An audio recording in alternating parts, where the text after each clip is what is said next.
రే laddu school ఇవ్వరా? లేదన్నయ్య, నేను నీతో పాటు పనికొస్తా. రే నేను చదువుకోలేదు, నువ్వన్నా చదువుకోరా. నాకు చదువు ఇష్టం లేదు, పోనయ్యా. రేపు పోతావా లేదా? అంతా అతి చేసుకుంటా. ప్రతిదానిగా అరుస్తాడు. మంచిగా చెప్తే ఇన్నే ఇండు.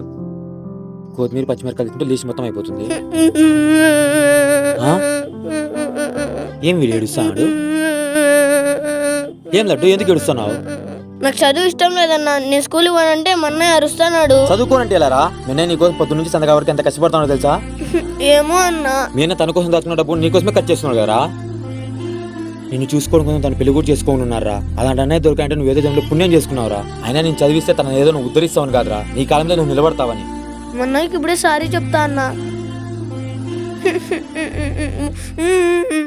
సారీ అన్నయ్య, స్కూల్కి బాగా పోతా.